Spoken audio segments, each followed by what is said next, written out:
Tila pinagbubutihan ngayon ng kapamilya aktor na si Daniel Padilla ang kanyang mga negosyo, matapos maisyong naghihirap na ito at naluludge na ang kanyang mga negosyo. Nag-ugat naman ang paniniwala na ito ng mga netizens dahil sa pagbibenta ni Daniel Padilla sa kauna-unahang sports car na nabili nila ni Catherine Bernardo. Nasundan pa ito sa pagbibenta naman ni Carla Estrada sa kanilang mansyon.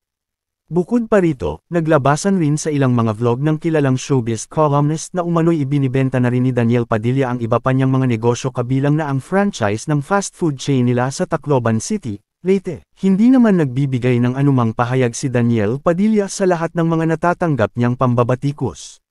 Dahil dito, marami ang nagulat at napapuri na lamang sa aktor nang lumabas ang balita na ito ang kauna-unahang Pilipino na nagkaroon ng restaurant business sa Dubai. Pinagkakaguluhan ngayon ng mga kababayan nating Pilipino sa Dubai ang aktor na si Daniel Padilla sa pagbubukas ng kanyang panibagong negosyo roon. Si Daniel Padilla ang isa sa mga may-ari at guest ng kabubukas pa lamang ng Spice Grill Restaurant sa kabubukas pa lamang din na Flava Food Hall na matatagpuan sa Al Ghurair Center, Dubai, United Arab Emirates. Trending ngayon sa ilang mga social media platforms si Daniel Padilla at ang mga kuhang larawan at video niya habang naroon siya sa Dubai. Makikita sa mga nasabing video na masayang nakikipagkulitan at nakikipag-selfie si Daniel Padilla sa kanyang fans na nagpunta sa kanilang opening. Makikita ring excited ang aktor sa panibagong business ventures na kanyang pinasukan. May ilang mga fans naman si Daniel Padilla rito sa Pilipinas ang napasana all na lamang sa interactions ng aktor sa mga Pilipino na naroon sa Dubai.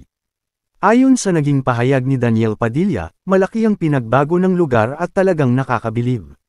Noon pa man ay gusto na umano niya ang pagpunta sa Dubai at nakikita na niya ang kanyang sarili na magsimula ng negosyo roon.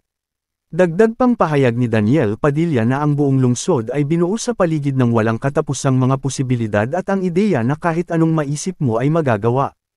Ang Spice Grill Restaurant ay nagbukas noong 2020 at nito lamang ay binuksan nila ang kanilang ikalawang branch na kung saan isa sa may-ari si Daniel Padilla. Naniniwala rin umano si Lourdes Adalia Eversey and Christine Caringal Melad, na ang investment ni Daniel Padilla ay siyang makakatulong para lalong lumago ang kanilang negosyo.